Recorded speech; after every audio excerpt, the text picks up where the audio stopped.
right. Who's starting us off? Logan or Alexandra? Yeah. All right. So book 6. Book 7. Oh, sorry, Alexandra. Book 7.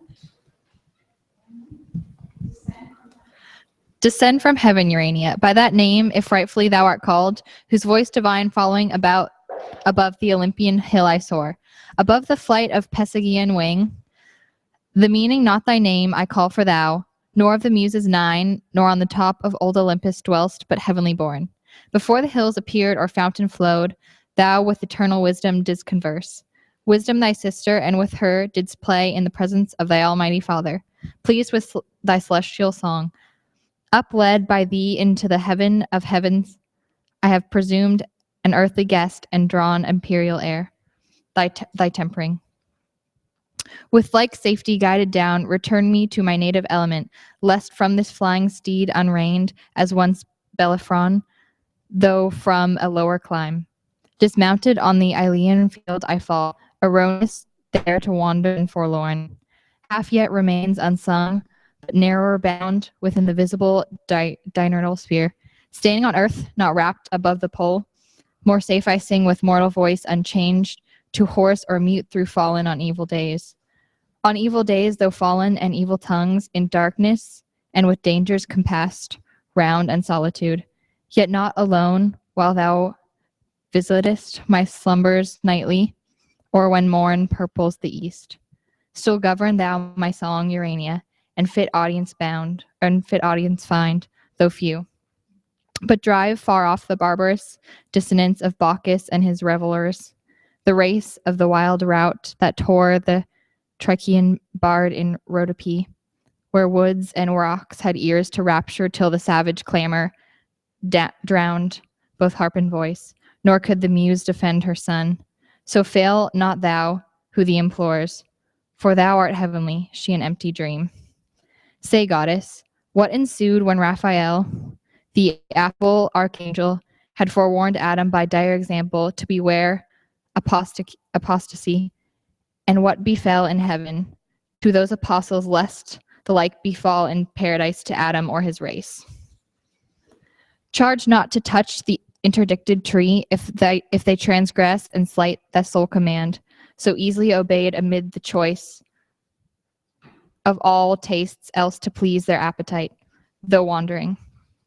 He with his consorted Eve, the story heard attentive and was filled with admiration and deep muse to hear of things high and strange, things to their thought so unimaginable as hate in heaven and war so near the peace of God and bliss with such confusion. But the evil soon driven back redounded as a flood on those from whom it sprung, impossible to mix with blessedness, whence Adam soon repealed the doubts that in his heart arose, and now led on, yet sinless, with desire to know what nearer might concern him, how this world of heaven and earth conspicuous first began, when and whereof creative, for what cause, what within Eden or without was done before his memory, as one whose drouth yet scarce allayed still eyes the current stream, whose liquid murmur heard now thirst excites, proceeded thus to ask his heavenly guest.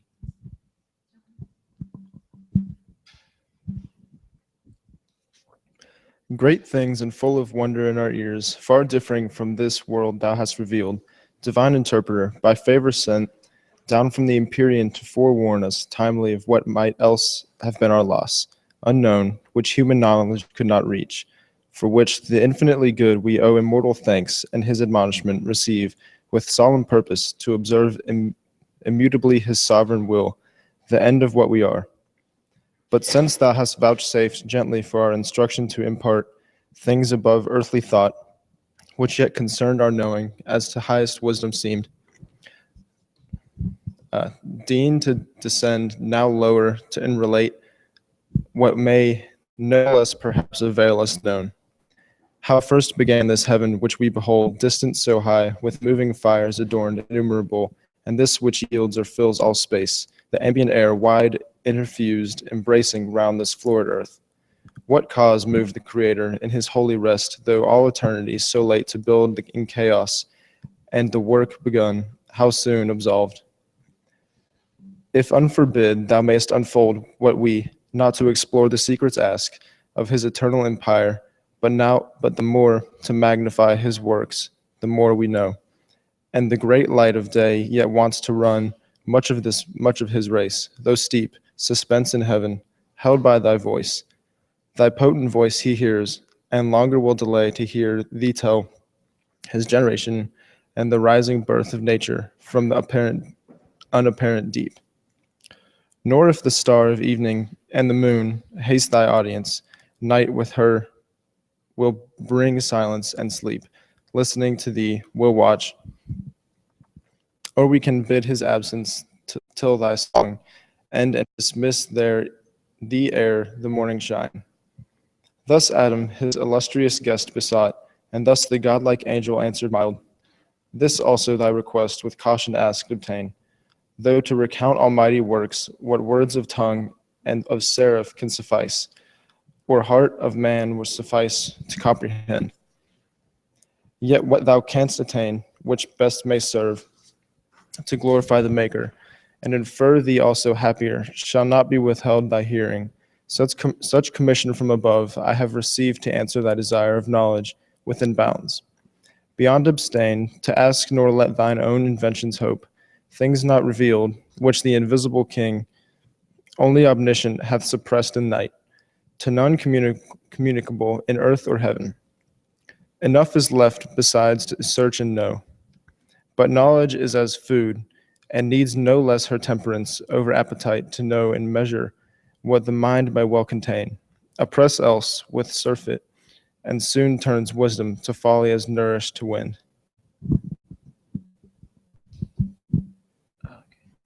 Know, know then that after Lucifer from heaven, so call him, brighter once amidst the host of angels than that star the stars among, fell with his flaming legions through the deep into his place, and the great sun returned victorious with his saints. The omnipotent eternal Father from his throne beheld their multitude, and to his Son thus spake, at least our envious foe hath failed, who thought all like himself rebellious, by whose aid this inaccessible high strength, the seat of deity supreme, us dispossessed, he trusted to have seized and interfraud you, many whom their place knows here no more.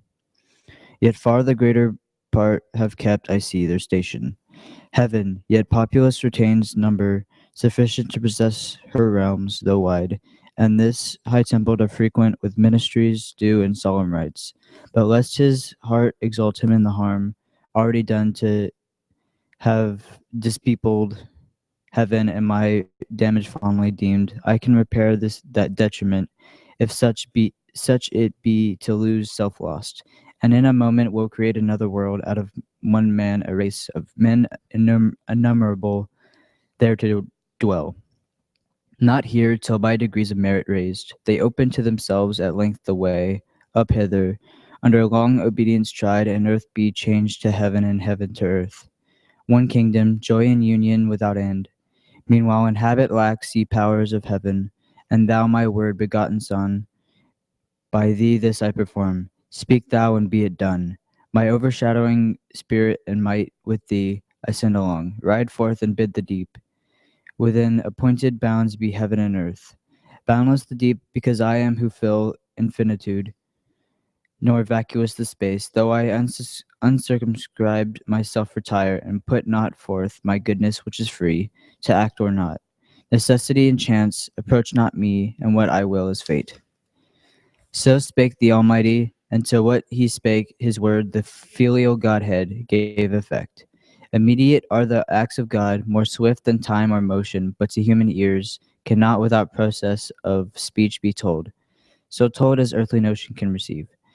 Great triumph and rejoicing was in heaven, when such was heard declared the Almighty's will. Glory they sung to the Most High. Goodwill to future men, and in their dwellings peace.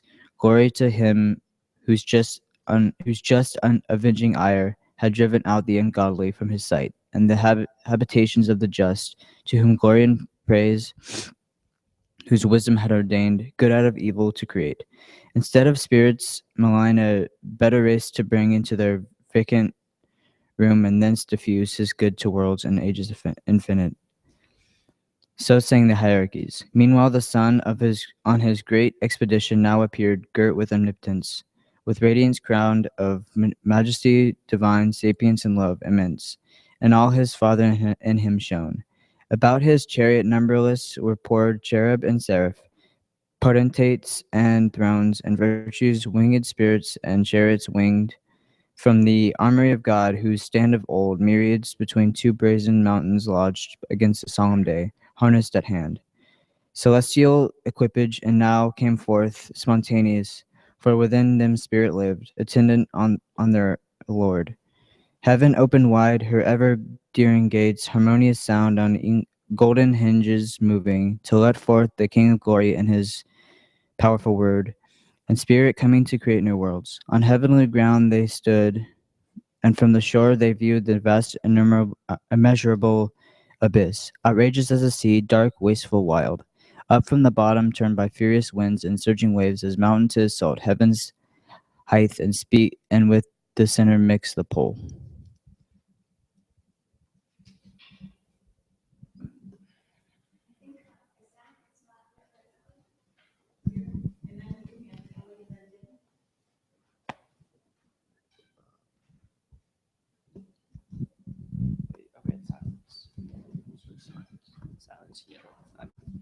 Silence, ye troubled waves, and thou deep peace. Said then the omnific word, your discord end, nor stayed but on the wings of cherubim, uplifted in paternal glory rode, far into chaos and the world unborn. For chaos heard his voice, him all his train, followed in bright procession to behold creation and the wonders of his might. Then stayed the fervid wheels, and his hand he took the golden compass prepared in God's eternal store to circumscribe this universe and all created things. One foot he centered and the other turned round through the vast profundity obscure, and said, thus far extend, thus far thy bounds, thus be thy just circumference, O world. Thus God the heaven created, thus the earth, matter unformed and void. Darkness profound covered the abyss, but on the watery calm his broadening wings the Spirit of God outspread, and vital virtue infused, and vital warmth. Throughout the fluid mass, but downward purged, the black Tartarus cold infernal dregs, adverse to life, then founded, then conglobed, like things to like, the rest to several place, disparted and between spun out the air. And earth self-balanced on her center hung. Let there be light, said God, and forthwith light, ethereal, first of things, quintessence pure, sprung from the deep and from her native east, to journey through the airy gloom began. Severed in a radiant cloud, for yet the sun was not, she in a cloudy tabernacle, sojourned the while. God saw the light was good, and the light from darkness by the hemisphere divided. The light day, and darkness night he named. Thus was the first day, even in morn, nor passed uncelebrated nor unsung by the celestial choirs, when the orient light, exhaling first from darkness, they beheld. Birthday of heaven and earth. With joy and shout, the hollow universal orb they filled, and touched their golden harps and hymning praise. God and his works creator, him they sung, both when first evening was and when first morn. Again God said, let there be firmament amid the waters, and let it divide the waters from the waters. God made the first firmament expanse of liquid pure, transparent, elemental air diffused, in a circuit to the utmost convex. Of this great round, partition firm and sure, the waters underneath from those above dividing. For as earth, so he, the world, built on circumfluous waters, calm and wide crystalline ocean, and the loud misrule of chaos, far removed less fierce extremes. Contiguous might distemper the whole frame. And heaven he named the firmament. So even and morning chorus sung the second day. The earth was formed, but in the womb as yet of waters, embryon immature, involved, appeared not. Over all the face of earth, main ocean flowed not idle, but with warmth prolific humor, softening all her globe, fermented the great mother to conceive, satiate with genial moisture, when God said, "Be gathered now, ye waters under heaven, into one place, and let dry land appear." Immediately the mountains huge appear emergent, and their broad bare backs upheave into the clouds, their tops ascend the sky. So high as heaved the tumid hills, so low down sunk a hollow bottom broad and deep, capacious bed of waters. Thither they hasted with glad precipitance, uprolled as drops of dust conglobing from the dry. Part rise in crystal wall, or ridge direct for haste. Such flight the great command impressed on the swift floods. As armies at the call of trumpet, for of armies thou hast heard, troop to their standard, and so the watery throng, wave rolling after wave, where way they found, if steep with torrent rapture, if through plain soft ebbing. Not withstood them rock or hill, but they or underground or circuit wide, with serpent error wandering found their way, and on the washy ooze deep channels wore easy ere God had bid the ground be dry. All but with those banks where rivers now stream and perpetual draw their humid train. The dry land, earth, and the great receptacle of congregated waters he called seas, and saw it was good, and said, "Let the earth put forth the verdant grass, herb yielding seed, and fruit tree yielding fruit after her kind, whose seed is in herself upon the earth." He scarce had said when the bare earth, till then desert and bare, unsightly, unadorned, brought forth the tender grass whose verdure clad her universal face with pleasant green, then herbs of leaf that sudden flowered, opening their various colors, and made gay her bosom smelling sweet. And these scarce blown, forth flourishing thick the clustering vine, forth crept the swelling gourd, up stood the corny reed, embattled in her field, and humble shrub and bush with frizzled hair implicit.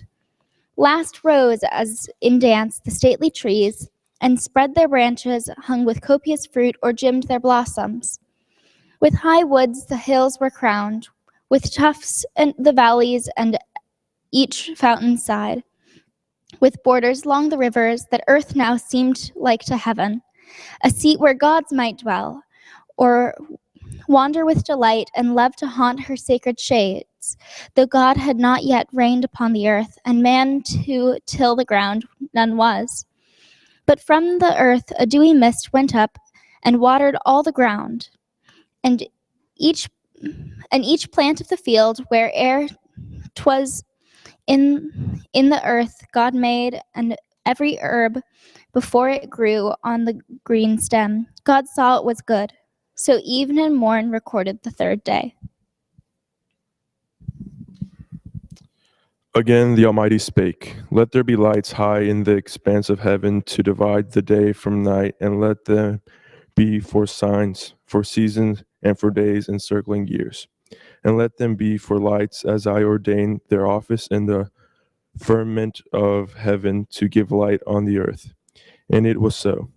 And God made two great lights, great for their use to man, the greater to have rule by day, the less by night altern, and made the stars and set them in the firmament of heaven to illuminate the earth and rule the day, and the vicissitude and rule the night, and light from darkness to divide. God saw, surveying his great work, that it was good. For of celestial bodies first the sun, a mighty sphere he framed, unlightsome first, though of ethereal mold, then formed the moon, globose, and every magnitude of stars, and sowed with stars the heaven thick as a field. Of light by far the greater part he took, transplanted from her cloudy shrine and placed in the sun's orb, made porous to receive and drink the liquid light, firm to retain her gathered beams, great palace now of light. Hither as to their fountain other stars, repairing in their golden urns, draw light, and hence the morning planet gilds her horns. By tincture or reflection, they argument their small peculiar through from human sight so far remote with diminution seen. First in his east the glorious lamp was seen, regent of the day, and all the horizon round invested with bright lights, with bright rays, jocund to run his longitude through heaven high road. The gray dawn and the Pleiades before him dance, shedding sweet influence. Less bright the moon, but opposite in leveled west was set, his mirror with full face borrowing her light from him. For other light she needed none in that aspect, and still that distance keeps till night. Then in the east her turn she shines, revolved on heaven great axle, and her reign with thousand lesser lights individual holds, with thousand stars that then appeared spangling the hemisphere. Then first adorned with their great luminaries that set in rows, glad evening and glad morn crowned the fourth day.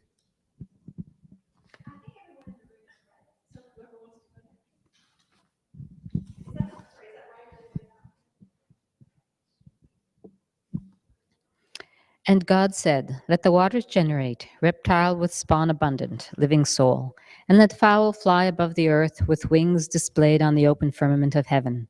And God created the great whales, and each soul living, each that crept, which plenteously the waters generated by their kinds, and every bird of wing after his kind, and saw that it was good, and blessed them, saying, be fruitful, multiply, and in the seas and lakes and running streams the waters fill. And let the fowl be multiplied on the earth.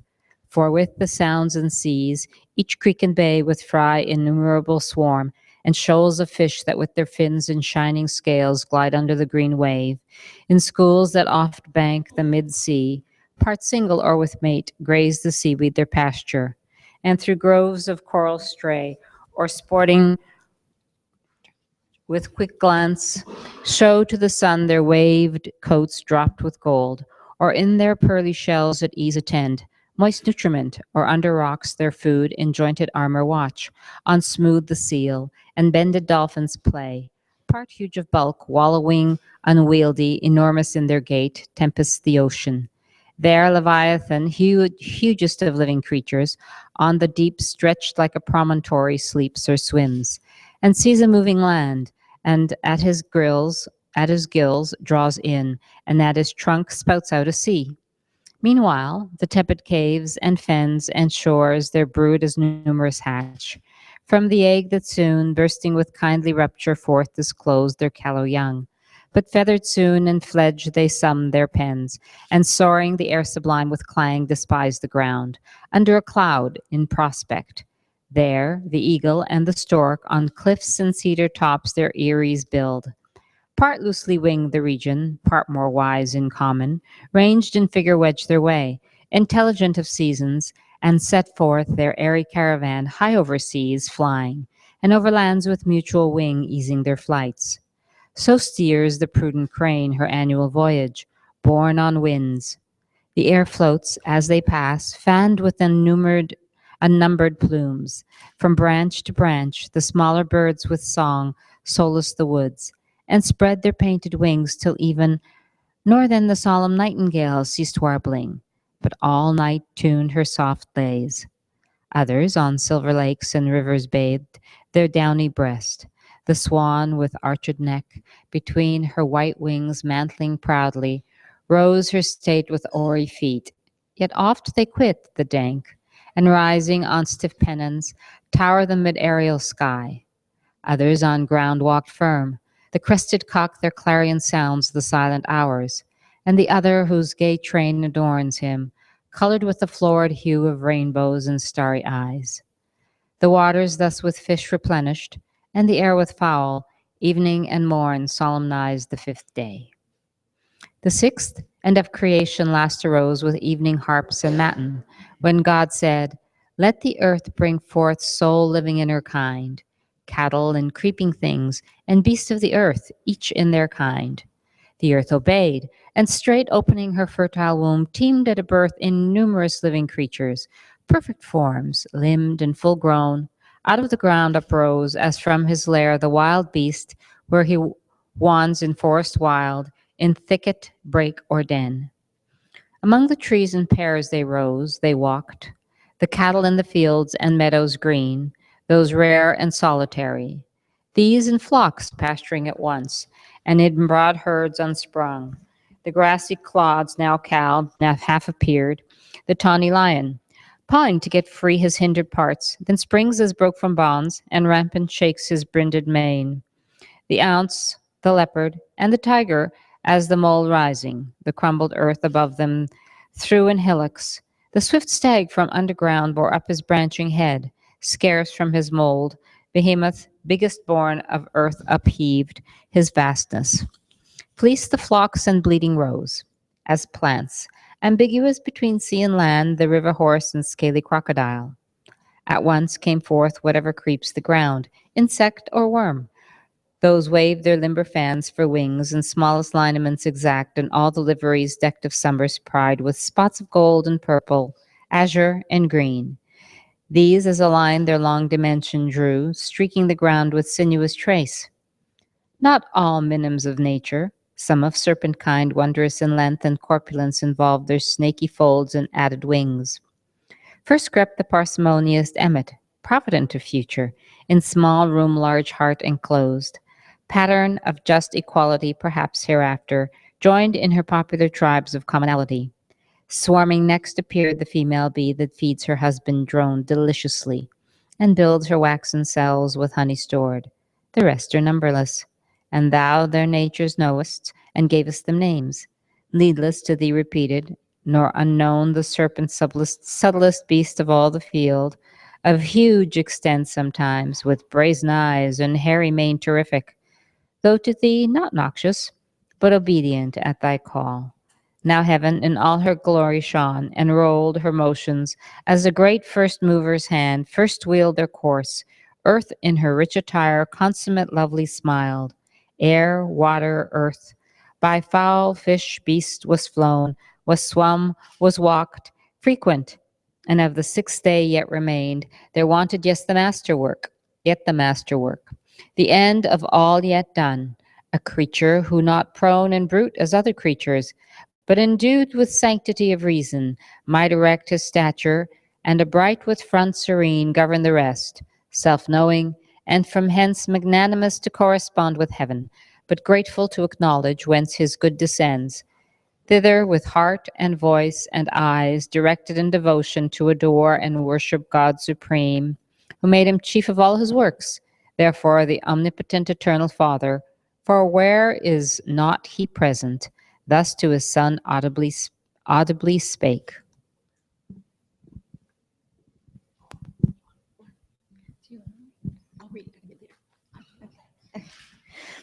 Let us now make man in our image, man in our similitude, and let them rule over the fish and fowl of sea and air, beasts of the field, and over all the earth, and every creeping thing that creeps the ground.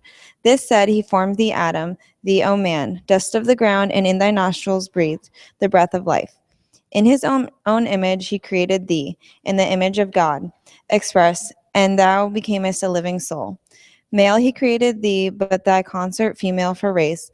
Then blessed mankind and said, be fruitful, multiply, and fill the earth. Subdue it, and throughout dominion hold over fish of the sea and fowl of the air, and every living thing that moves on the earth. Wherever thus created, for no place is yet distinct by name, thence as thou knowest, he brought thee into this delicious grove, this garden planted with the trees of God, delectable both to behold and taste, and freely all their pleasant fruit for food gave thee. All sorts are here that all the earth yields, variety without end, but of the tree which tasted works knowledge of good and evil, thou mayest not. In the day thou eatest, thou diest. Death is the penalty imposed. Beware, and govern well thy appetite, lest sin surprise thee and her black attendant death. Here finished he, and all that he had made, viewed, and behold, all was entirely good. So even in morn accomplished the 6th day. Yet not till the Creator from his work desisting, though unwearied, but returned up to the heaven of heavens, his high abode. Thence to behold this new created world, the addition of his empire, how it showed in prospect from his throne, how good, how fair, answering his great idea. Up he rode, followed with acclamation and the sound symphonious of 10,000 harps that turned angelic harmonies. The earth, the air resounded, thou rememberest, for thou heardst. The heavens and all the constellations rung, the planets in their stations listening stood, while the bright pomp ascended jubilant. Open ye everlasting gates, they sung. Open ye heavens, your living doors. Let in the great Creator from his work return, magnificent his 6 days' work, a world. Open and henceforth oft, for God will deign to visit oft the dwellings of just men. Delighted with the frequent intercourse, thither will send his winged messengers on errands of supernal grace. So sung the glorious train ascending. He through heaven that opened her wide blazing portals, led to God's eternal house, direct the way.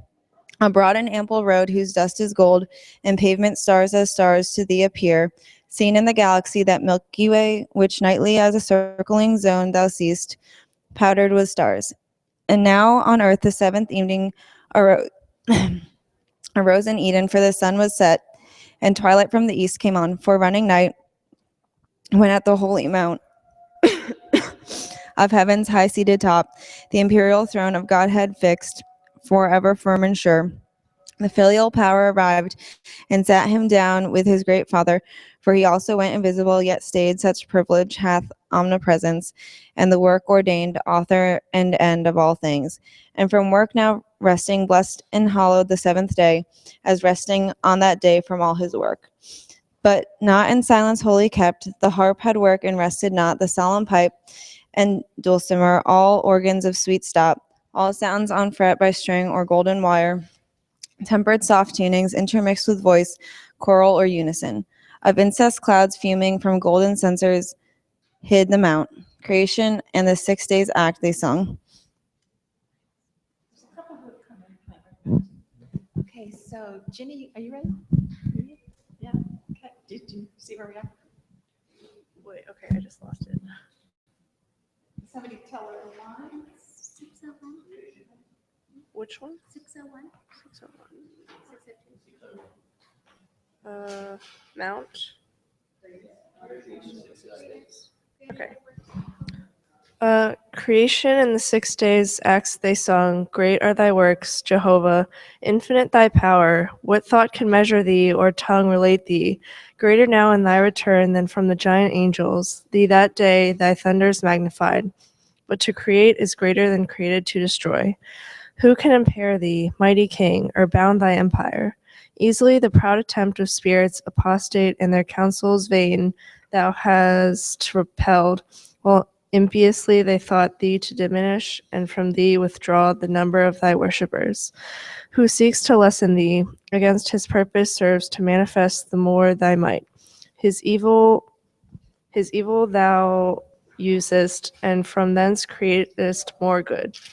Witness this new made world, another heaven from heaven gate not far, founded in view on the clear hyaline, the glassy sea, of amplitude almost immense, with stars numerous, and every star perhaps a world of destined habitation. But thou knowest their seasons. Among these the seat of men, earth with their nether ocean circumfused, their pleasant dwelling place. Thrice happy men, and sons of men, whom God hath thus advanced, created in his image, there to dwell and worship him, and in reward to rule over his works, on earth, in sea, or air, and multiply a race of worshippers holy and just. Thrice happy if they know their happiness, and persevere upright. So sung they, and the empyrean rung with hallelujahs. Thus was Sabbath kept, and thy request think now fulfilled, that asked, how first this world and face of things began, and what before thy memory was done from the beginning, that posterity informed by thee might know, if else thou seekest aught not surpassing human measure, say.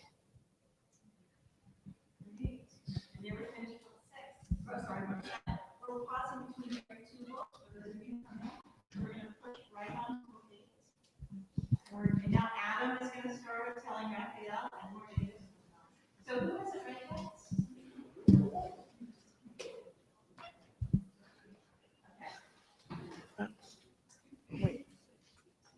Are you ready, Mark?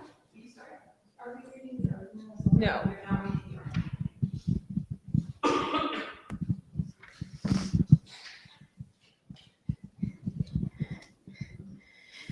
The angel ended, and in Adam's ear so charming left his voice that he a while thought him still speaking, still stood fixed to hear.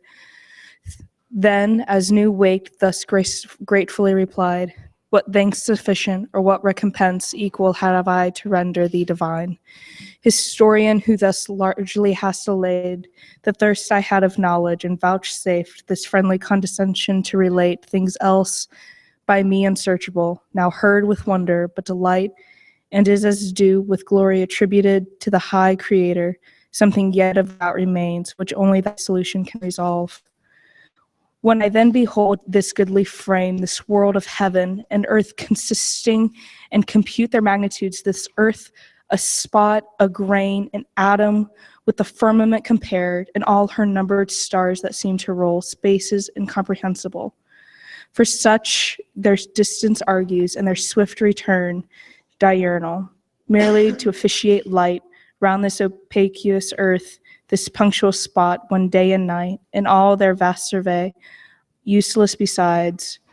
Reasoning I oft admire how nature wise and frugal could commit such disproportions with superfluous hand, so many nobler bodies to create, greater so manifold to this one use. Fraud appears, and on their orbs impose such restless revolution day by day, repeated while the sedentary earth, that better might with far less compass move, served by more noble than herself, attains her end without least motion, and receives as tribute such a sumless journey, broad and corporeal speed, her warmth and light, speed to describe whose swiftness number fails.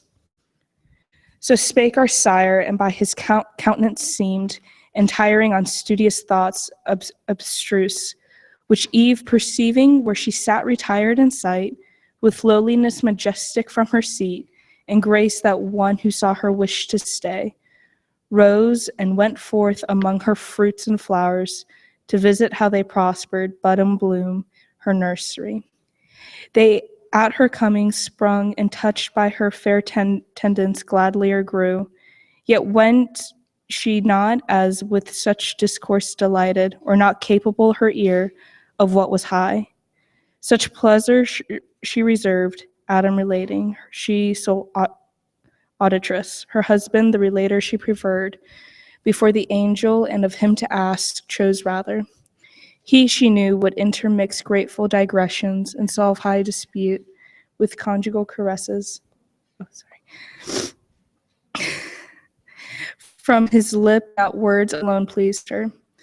Oh, when meet now such pairs in love and mutual honor joined, with goddess-like demeanor forth she went, not unattended, for on her as queen a pomp of winning graces waited still, and from her shot darts of desire into all eyes to wish her still in sight.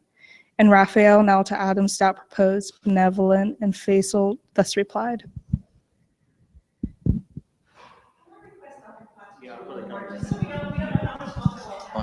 Okay. To ask or search I blame thee not, for heaven is as the book of God before thee set, wherein to read his wondrous works, and learn his seasons, hours or days or months or years.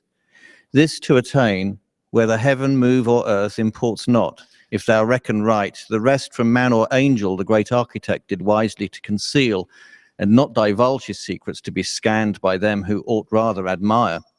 Or if they list to try conjecture, he, his fabric of the heavens, hath left their disputes, perhaps to move his laughter at their quaint opinions wide hereafter, when they come to model heaven and calculate the stars, how they will wield the mighty frame, how build, unbuild, contrive to save appearances, how gird the sphere with centric and eccentric scribbled o'er, cycle and epicycle, orb in orb. Already by thy reasoning this I guess, who art to lead thy offspring, and supposest that bodies bright and greater should not serve the less so bright, nor heaven such journeys run, earth sitting still, when she alone receives the benefit. Consider first that great or bright infers not excellence. The earth, though, in comparison of heaven, so small nor glistering, may of solid good contain more plenty than the sun that barren shines, whose virtue on itself works no effect, but in the fruitful earth. There first received his beams, unactive else, their vigour find. Yet not to earth are those bright luminaries officious, but to thee, earth's habitant. And for the heaven's wide circuit, let it speak the Maker's high magnificence, who built so spacious and his line stretched out so far, that man may know he dwells not in his own, an edifice too large for him to fill, lodged in a small partition, and the rest ordained for uses to his Lord best known. The swiftness of those circles attribute, though numberless, to his omnipotence, that to corporeal substances could add speed almost spiritual. Me thou think'st not slow, who since the morning hour set out from heaven where God resides, and ere midday arrived in Eden, distance inexpressible by numbers that have name. But this I urge, admitting motion in the heavens, to show invalid that which thee to doubt it moved. Not that I so affirm, though it so seem to thee who hast thy dwelling here on earth. God, to remove his ways from human sense, placed heaven from earth so far that earthly sight, if it presume, might err in things too high and no advantage gain. What if the sun be centre of the world, and other stars by his attractive virtue and their own incited dance about in various rounds? Their wandering course now high, now low, then hid, progressive, retrograde, or standing still, in six thou seest. And what if seventh to these the planet Earth, so steadfast though she seem, insensibly three different motions move, which else to several spheres thou must ascribe moved contrary with thwart obliquities, or save the sun his labour, and that swift nocturnal and diurnal rhomb supposed invisible, else above all stars the wheel of day and night, which needs not thy belief, if earth industrious of herself fetch day travelling east, and with her part averse from the sun's beam meet night, her other part still luminous by his ray. What if that light sent from her through the wide transpicuous air to the terrestrial moon be as a star enlightening her by day, as she by night this earth? Reciprocal if lands be there, fields and inhabitants, her spots thou seest as clouds, and clouds may rain, and rain produce fruits in her softened soil, for some to eat allotted there. And other suns, perhaps, with their attendant moons, thou wilt descry, communicating male and female light, which two great sexes animate the world, stored in each orb, perhaps, with some that live. For such vast room in nature, unpossessed by living soul, desert and desolate, only to shine, let scarce contribute each orb a glimpse of light, conveyed so far down to this habitable, which returns light back to them, is obvious to dispute. But whether thus these things, or whether not, whether the sun predominant in heaven rise on the earth, or earth rise on the sun, he from the east his flaming road begin, or she from the west her silent course advance, with inoffensive pace that spinning sleeps on her soft axle, while she paces even and bears thee soft with the smooth air along. Solicit not thy thoughts with matters hid. Leave them to God above. Him serve and fear. Of other creatures as him pleases best, wherever placed, let him dispose. Joy thou in what he gives to thee, this paradise and thy fair Eve. Heaven is for thee too high to know what passes there. Be lowly wise. Think only what concerns thee and thy being. Dream not of other worlds, what creatures there live, in what state, condition or degree, contented that thus far hath been revealed, not of earth only, but of highest heaven.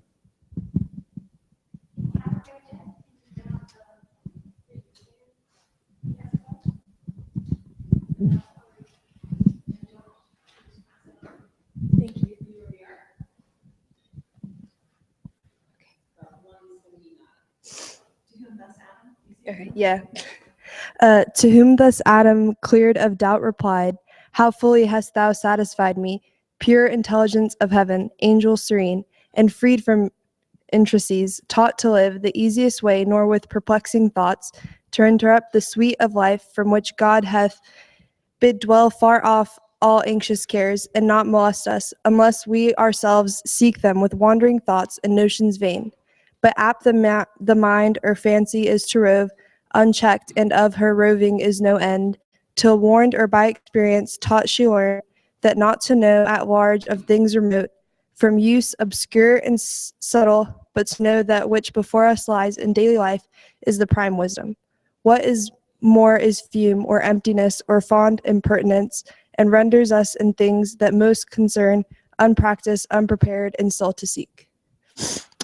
Therefore, from this high pitch, let us descend a lower flight and speak of things at hand, useful, whence haply mention may arise of something not unseasonable to ask, by sufferance, and thy wonted favor deemed. Thee I have heard relating what was done ere my remembrance. Now hear me relate my story, which perhaps thou hast not heard, and day is yet not spent. Till then thou seest how subtly to detain thee I devise, inviting thee to hear will I relate, fond, were it not in hope of thy reply. For while I sit with thee, I seem in heaven, and sweeter thy discourse is to my ear than fruits of palm tree, pleasantest to thirst and hunger, both from labor at the hour of sweet repast. They satiate and soon fill, though pleasant, but thy words with grace divine imbued bring to their sweetness no satiety. To whom thus Raphael, is this turned on? Yeah. Answered meekly, heavenly meek. Nor are thy lips ungraceful, sire of men, nor tongue ineloquent. For God on thee abundantly his gifts hath also poured inward and outward both, his image fair. Speaking or mute, all comeliness and grace attends thee, and each word, each motion forms. Nor less think we in heaven of thee on earth than of our fellow servant, and inquire gladly into the ways of God with man. For God, we see, hath honored thee, and set on man his equal love. Say therefore on. For I that day was absent, as befell, bound on voyage uncouth, and obscure far on excursion towards the gates of hell. Squared in full legion, such command we had, to see that none thence issued forth a spy, or enemy while God was in his work, lest he incensed at such eruption bold destruction with creation might have mixed. Not that they durst without his leave attempt, but us he sends upon his high behests, for state as sovereign king, and to inherit our prompt obedience. Fast we found, fast shut, the dismal gates and barricaded strong, but long ere our approaching heard within noise other than the sound of dance or song, torment and sound lament and furious rage. Glad we returned up to the coast of light ere Sabbath evening, so we had in charge. But thy revelation now, for I attend pleased with thy words no less than thou with mine. So spake the godlike power, and thus our sire, for man to tell how human life began is hard. For who himself beginning knew, desire with thee still longer to converse induced me. As new waked from soundest sleep, soft on the flowery herb I found me laid in balmy sweat, which with his beams the sun soon dried, and on the reeking moisture fed. Straight toward heaven my wondering eyes I turned, and gazed awhile the ample sky, till raised by quick instinctive motion up I sprung. As thitherward endeavoring, and upright stood on my feet. About me round I saw hill, dale, and shady woods, and sunny plains, and liquid laps of murmuring streams. By these, creatures that lived and moved and walked or flew, birds on the branches warbling, all things smiled. With fragrance and with my heart overflowed. Myself I then perused, and limb by limb surveyed, and sometimes went, and sometimes ran with supple joints as lively vigor led. But who I was, or where, or from what cause knew not. To speak I tried, and forthwith spake. My tongue obeyed, and readily could name whatever I saw. Thou sun, said I, fair light, and thou enlightened earth, so fresh and gay. Ye hills and dales, ye rivers, woods, and plains, and ye that live and move, fair creatures, tell if ye saw how came I thus, how here. Not of myself, by some great maker then, in goodness and in power preeminent, Tell me, how may I know him, how adore, from whom I have that thus I move and live and feel that I am happier than I know. While thus I called and strayed, I knew not whither, from where I first drew air, and first beheld this happy light. When answer none returned, on a green shady bank profuse of flowers pensive I sat me down. There gentle sleep first found me, and with soft depression seized my drowsed sense untroubled. Though I thought I then was passing to my former state, insensible and forthwith to dissolve. When suddenly stood at my head a dream, whose inward apparition gently moved my fancy to believe I yet had being, and lived. One came, methought, of shape divine, and said, Thy mansion once the atom, rise, first of men, innumerable ordained, first Father. Called by thee, I come thy guide to the garden of bliss, thy seat prepared. So saying by the hand, he took me raised, and over fields and waters as in air, smooth sliding without step, last led me up a woody mountain whose high top was plain.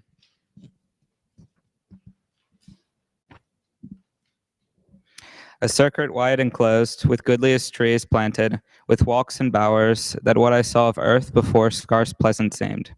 Each tree loaden with fairest fruit that hung to the eye, tempting stirred in me sudden appetite to pluck and eat, whereat I waked and found before mine eyes all real as the dream had lively shadowed.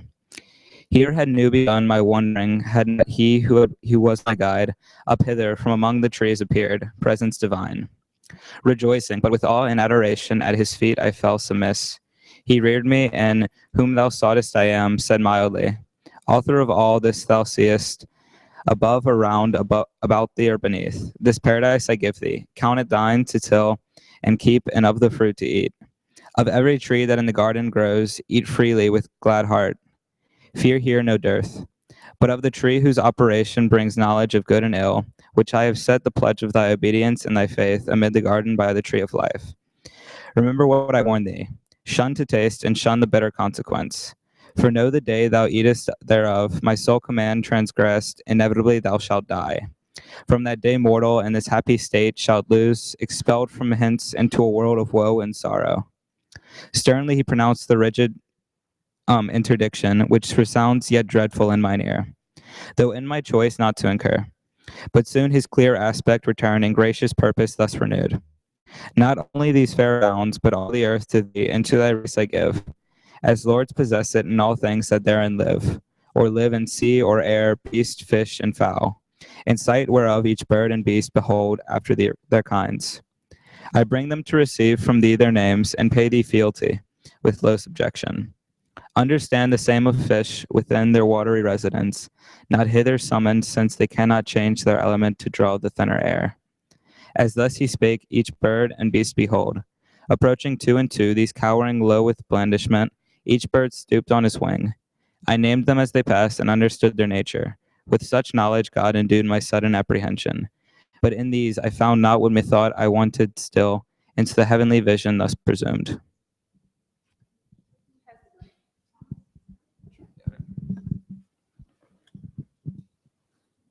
And to the heavenly wisdom thus presumed. Oh, by what name, for thou above all these, above mankind, or aught than mankind higher, surpasses far by my naming. How may I adore thee, author of this universe, and all this good to man, for whose well-being so amply and with hands so liberal thou hast provided all things. But with me I see not who partakes. In solitude, what happiness? Who can enjoy alone, or all enjoying what contentment find? Thus I presumptuous, and the vision bright, as with a smile more brightened, thus replied, What callest thou solitude? Is not the earth with various living creatures and the air replenished, and all these at thy command to come and play before thee? Knowest thou not their language and their ways? They also know and reason not contemptibly. With these find pastime and bear rule. Thy realm is large. So spake the universal Lord, and seemed so ordering. I with leave of speech implored and humble deprecation, thus replied, Let not my words offend thee, heavenly power, my maker. Be propitious while I speak. Hast thou not made me here thy substitute, and these inferior far beneath me set? Among unequals, what society can sort, what harmony or true delight, which must be mutual in proportion to given and received? But in disparity, the one intense, the other still remiss, cannot well suit with either, but soon prove tedious alike. Of fellowship I speak, such as I seek, fit to participate, all rational delight, wherein the brute cannot be human concert. They rejoice, each with their kind, lion with lioness, so fitly them in pairs thou hast combined. Much less can bird with beast, or fish with fowl so well converse, nor with the ox the ape. Worse then can man with beast, and least of all. Whereto the Almighty answered not displeased. A nice and subtle happiness I see thou to thyself proposest in the choice of thy associates, Adam, and wilt taste no pleasure, thou in pleasure solitary. What thinkest thou then of me and this my state? Seem I to thee sufficiently possessed of happiness or not, who am alone from all eternity? For none I know second to me or like, equal much less. How have I then, with whom to all converse save with the creatures which I made, and those to me inferior, infinite descents beneath what other creatures are to thee? He ceased. I lowly answered, to attain the height and depth of thy eternal ways, all human thoughts come short, supreme of things. Thou in thyself art perfect, and in thee is no deficience found. Not so is man, but in degree, the cause of his desire by conversation with his like to help or solace his defects. No need that thou shouldest propagate, already infinite and through all numbers absolute, though one. But man by number is to manifest this single imperfection and beget like of his like, his image multiplied in unity defective, which requires collateral love and dearest amity. Thou in thy secrecy, although alone, best with thyself accompanied, seekest not social communication. Yet so pleased, canst raise thy creatures so to what height thou wilt of union or communion deified. I by conversing cannot these erect from prone, nor in their ways complacence find. Thus I emboldened spake, and freedom used permissive, and acceptance found, which gained his answer from the gracious voice divine. Thus far to try thee, Adam, I was pleased, and find thee knowing not of beasts alone, which thou hast rightly named, but of thyself, expressing well the spirit within thee three. My image, not imparted to the brute, whose fellowship therefore unmeet for thee. Good reason was thou freely shouldest dislike, and be so minded still. I, ere thou spakest, knew it not good for man to be alone, and no such company as then thou sawest intended thee.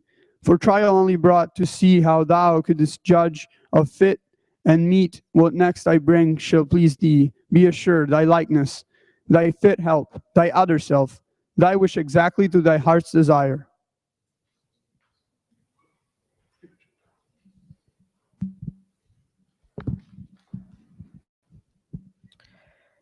He ended, or I heard no more, for now, my earthly by his heavenly overpowered, which it had long stood under, strained to the height in that celestial colloquy sublime, as with an object that excels the sense, dazzled and spent, sunk down and sought repair of sleep which instantly fell on me, called by nature as an aid, and closed mine eyes.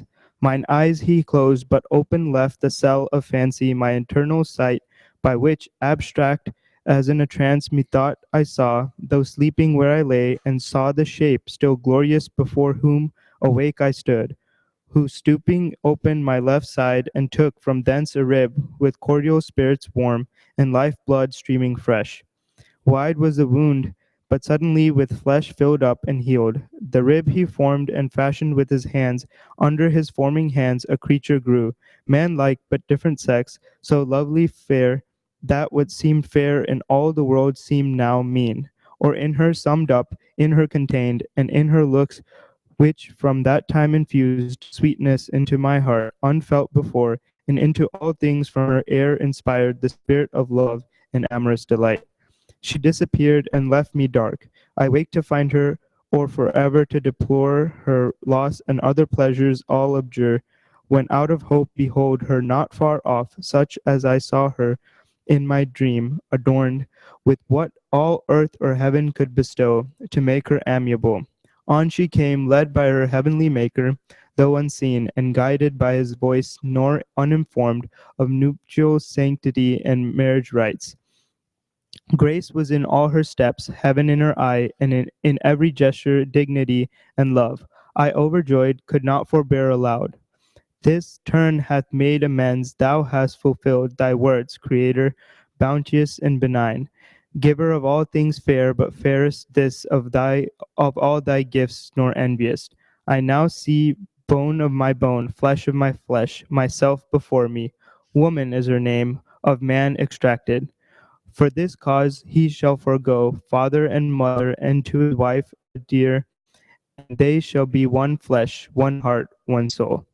She heard me thus, and though divinely brought, her yet innocence and virgin modesty, her virtue and the conscious of her worth, that would be wooed and not unsought be won, not obvious, not obtrusive, but retired, the more desirable, or to say all, nature herself, though pure of sinful thought, wrought in her, so that seeing me she turned. I followed her. She what was honor knew, and with obsequious majesty approved my pleaded reason. To the nuptial bower I led her, blushing like the morn. All heaven and happy constellations on that hour shed their selectest influence. The earth gave sign of gratulation, and each hill, joyous the birds, fresh gales, and gentle airs whispered it to the woods, and from their wings flung rose, flung odors from the spicy shrub, disporting till the amorous bird of night sung spousal and bid haste the evening star on his hilltop to light the bridal lamp. Thus I have told thee all my state, and brought my story to the sum of earthly bliss, which I enjoy and must confess to find in all things else delight indeed, but such as, used or not, works in the mind no change, nor vehement desire. These delicacies I mean of taste, sight, smell, herbs, fruits and flowers, walks, and the melody of birds. But here far otherwise, transported I behold, transported touch. Here passion first I felt, commotion strange. In all enjoyments else superior and unmoved, here only weak against the charm of beauty's powerful glance. Or nature failed in me, and left some part not proof enough such object to sustain, or from my side subducting took perhaps more than enough, at least on her bestowed too much of ornament, an outward show elaborate, of inward less exact. For well I understand in the prime end of nature, her the inferior in the mind and inward faculties which most excel. In outward also her resembling less his image who made both, and less expressing the character of that dominion given over other creatures. Yet when I approach her loveliness so absolute, she seems an inner self complete, so well to know her own that what she wills to do or say seems wisest, virtuousest, discreetest, best. All higher knowledge in her presence falls degraded. Wisdom in discourse with her losses discountenanced, and like folly shows. Authority and reason on her weight, as one intended first, not after made occasionally. And to consummate all, greatness of mind and nobleness in their seat, build in her loveliest and create an awe about her as an guard angelic played, to whom the angel with contracted brow. Accuse not nature, she hath done her part. Do thou but thine, and be not diffident of wisdom. She deserts thee not if thou dismiss not her when most thou needst her nigh, by attributing overmuch to things less excellent as thou thyself perceivest. For what admirest thou, what transports thee so, and outside? Fair, no doubt, and worthy will thy cherishing, thy honoring, and thy love, not thy subjection. Weigh with her thyself, then value. Oft times nothing profits more than self-esteem grounded on just and right, well managed.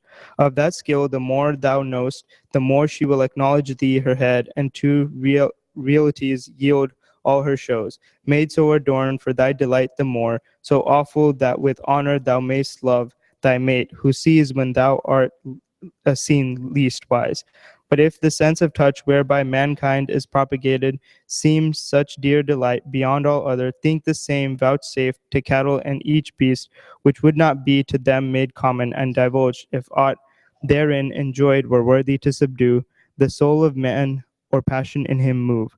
What higher inner society thou findst attractive, human, rational, love still. In loving thou dost dwell, and in passion not, wherein true love consists not. Love refines the thoughts, and heart enlarges, hath his seat in reason, and is judicious. Is the scale by which to heavenly love thou mayst ascend, not sunk in carnal pleasure, for which cause among the beasts no mate for thee was found. To whom thus, half abashed, Adam replied, neither her outside formed so fair, nor aught in procreation common to all kinds, though higher of the genial bed by far, and with mysterious reverence I deem. So much delights me as those graceful acts, those thousand decencies that daily flow from all her words and actions, mixed with love and sweet compliance, which declare unfeigned union of mind, or in us both one soul. Harmony to behold in wedded pair, more grateful than harmonious sound to the ear. Yet these subject not. I to thee disclose what inward thence I feel, not therefore foiled, who meet with various objects from the sense variously representing, yet still free approve the best, and follow what I approve. To love thou blamest me not, for love thou sayest leads up to heaven, is both the way and guide. Bear with me then, if lawful what I ask. Love not the heavenly spirits? And how their love express they? By looks only? Or do they mix irradiance, virtual, or immediate touch?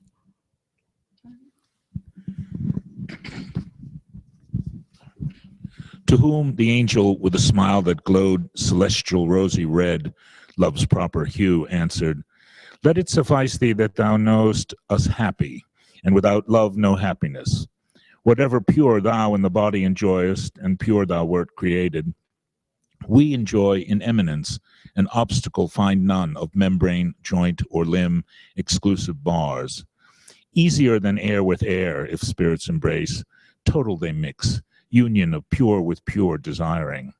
Nor restrained conveyance need, as flesh to mix with flesh, or soul with soul. But I can now no more.